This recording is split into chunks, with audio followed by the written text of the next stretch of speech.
Good morning বন্ধুরা, সকাল সকাল হাজির হলাম আমরা আর একটা নতুন ব্লগ নিয়ে। আজকের ব্লগটা একটু অন্যরকম, যেহেতু বাবার খুব শরীর খারাপ ছিল তার জন্য মন্দিরে, তো বাবুর খুব শরীর অসুস্থ ছিল, যার জন্য আমরা কালীমায়ের কাছে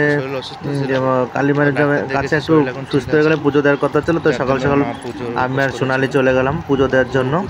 তো সকাল সকাল চলে গেছি, যে বাবু স্কুলে গেছে, যার জন্য তোমরা ভিডিওর মধ্যে বাবুকে দেখতে পাচ্ছ না। সকাল সকাল চলে গেলাম বিশাখাপত্তনমের কালীবাড়ি মন্দিরে। তো সেখানে গিয়ে আমরা পুজো দেবো। তোমরা দেখো বিশাখাপত্তনম কালীবাড়ি কেমন। এখানে শুধু কালী মন্দির না, A to Z পাশাপাশি সব মন্দির আছে। দুর্গা পুজো, কালী পুজো, সরস্বতী পুজো, সব পুজোই কিন্তু এইখানটায় হয়। তো আমরা চলে এসেছি ফাইনাল কালীবাড়ি মন্দির। আর মন্দিরটা দেখো কত সুন্দর, দেখলে বিদেশে বাড়ি কিন্তু মনটা পুরো ভরে যায়। পাশে এটা দেখছো দুর্গা পুজো, পাশে শিব পুজো, সবই হয় সমস্ত। আর মন্দিরে আমরা ফাইনালি চলে এসেছি। তো এবার যাব মন্দিরে। দাদু এসে আগে বসে আছে। তো এখানে অনিরুদ্ধ দাদুকে আগেই বসে পড়েছে মন্দিরে পুজোর ওখানে। তো অলরেডি ঠাকুরমশাই দেখছি অলরেডি পুজোয় বসে গেছে। তো আমরা অপেক্ষায় করবো ওনার একটু পুজোটা শেষ হলে আমরা বাবুর নামে পুজো দেবো। তো আমি সোনালি আর আমার অনিরুদ্ধ দাদু চলে আসলো মন্দিরে। তো অপেক্ষা করছি কখন ঠাকুরমশাইয়ের পুজো শেষ হবে। আর এই যে হচ্ছে মা জগদেশ্বরী।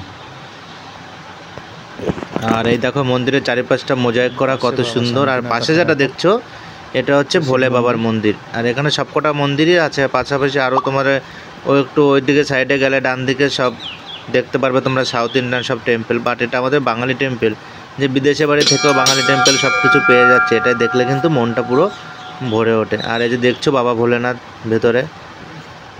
আর চারিদিকটা দেখো কত সুন্দর, ফুল গাছ সব সুন্দর সুন্দর, সাদা ফুল গাছ, কত কিছু দেখলে কিন্তু পরিবেশটা পুরো একদম মনোরম এক পরিবেশ, কত সুন্দর।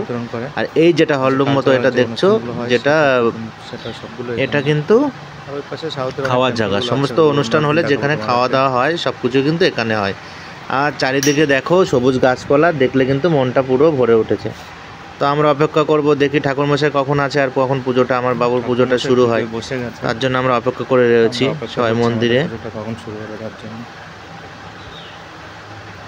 আর মন্দিরের চারিপাশটা দেখো, অলরেডি সিসি ক্যামেরা, কত সুন্দর সেফটি এবং সব কিছু মনোরম পরিবেশ, চারিদিকে শান্ত পরিবেশ যাকে বলে, মানে তোমরা না আসলে কেউ বুঝতে পারবে না। আর সোনালি দিকে বসে রয়েছে কখন ঠাকুরমশাই পুজো শেষ করে আমার বাবুর পুজোটা স্টার্ট করবে। অলরেডি ঠাকুরমশাই কিন্তু পুজোয় বসে গেছে আর আমার বাবুর পুজোটা শুরু করবে খুব তাড়াতাড়ি।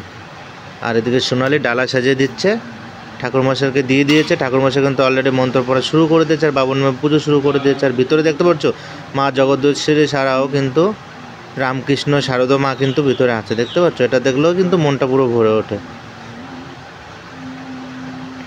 আর এদিকে ঠাকুরমশাই কিন্তু পুজো শুরু করে দিয়েছে। আর এখানে পাশে দেখছো ডান দিকে মন্দিরের সব শিডিউল, কখন মর্নিং ওপেন হয়, কখন বন্ধ হয়, সব কিছু কিন্তু লেখা আছে। তো আমরা সবাই ঠাকুরের কাছে প্রার্থনা করছি আর সবাই পুজোয় বসে গেছি। তো পুজো শুরু হয়ে গেছে অলরেডি বাবুর জন্য। আর যেহেতু তোমরা বাবুকে দেখতে পারলে না কারণ বাবু স্কুলে গেছে, যার জন্য তোমরা বাবুকে দেখতে পাওনি। যাই হোক, অন্য কোনো সময় ভিডিওতে বাবুকে দেখতে পারবে। আর বাবু সবসময় খুব বিজি থাকে, কিছু করার নেই। আমাদের পুজো কিন্তু শেষ হয়ে গেছে, ফাইনালি আমাদের পুজো শেষ হলো। এবার ঠাকুরমশাই সবাইকে আশীর্বাদ করছে আর আমরা সবাই ঠাকুরমশাইয়ের কাছ থেকে আশীর্বাদ নিচ্ছি। ও এবার ঠাকুরমশাই আমাদেরকে পুজোর প্রসাদ দিল। তো ঠাকুরমশাইয়ের কাছ থেকে সবাই পুজোর প্রসাদটা নিয়ে নিলাম আমরা। নিয়ে টিয়ে আমাদের পুজো মোটামুটি কমপ্লিট। এবার আমরা কি করব, একটু বসে টসে বাড়ির দিকে রওনা দেবো। পুজো টুজো শেষ করে এখানে প্রসাদ দিয়ে দিয়েছে দেখো। তারপরে কিন্তু আমরা বাড়ির দিকে যাবো।